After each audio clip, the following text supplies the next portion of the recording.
Dengar, inilah bahan baku propolis.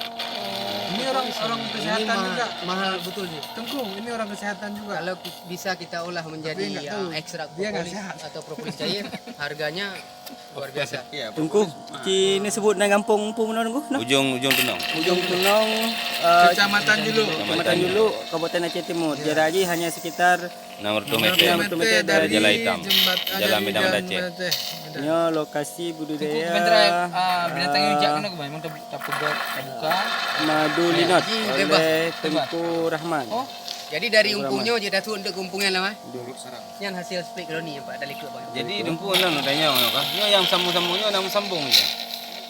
Mana mungkin. Oh mungkin ha. Oh Per kalau nak, satu pot, per satu. kalau nak lagi kukunya. Jadi Time yang dah. memang konstruksi je. Kalau mungkin nak taruh-taruh lagi nanti pasal tabah sarang tu. Kita panen Madu madu. kelulut. Iya Linon. Linot. Ini nak bahasa Aceh. Tengku Rahman ha.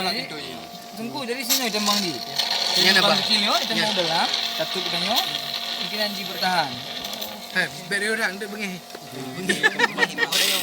Nya tu. Hah? Nya yang tengahnya. Yang tu, yang. Sampai Kabut. kanan. Sengaja lu dengan tengah-tengah terakhir. Oh, Jadi urang, bayangan urang ketika madu, beras, menggunakan tangan. Jadi ketika terus tempat, jadi langsung balik. Posisi urang. Lagi yang kejadian, bukan ada tamat madu. Tamat-tamat kali Ya langsung nanti dijual belikan langsung di sini. Jadi ketika diedukasikan kepada urang, lah yang pakai. Berat lah le, mengaji dek anak kan tu. Dah le cuma mikronya.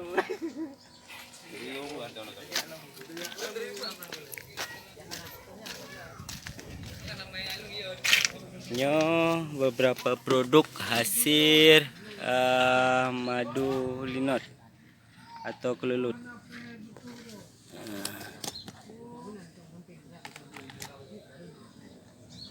Jadi, nyo bino sekitar 50,000.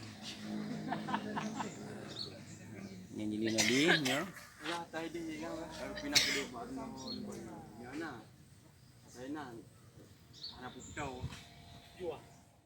Jadi betul-betul steril tanpa tersentuh tangan. Oh, kan. Langsung gede.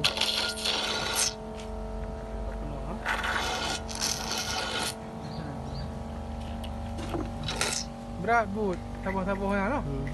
Makan tu. Bismillahirrahmanirrahim. Ku berkah insyaallah. Yang kamu Na yan. Ah, yang kata bila apa? Na yan na droi. Kenapa?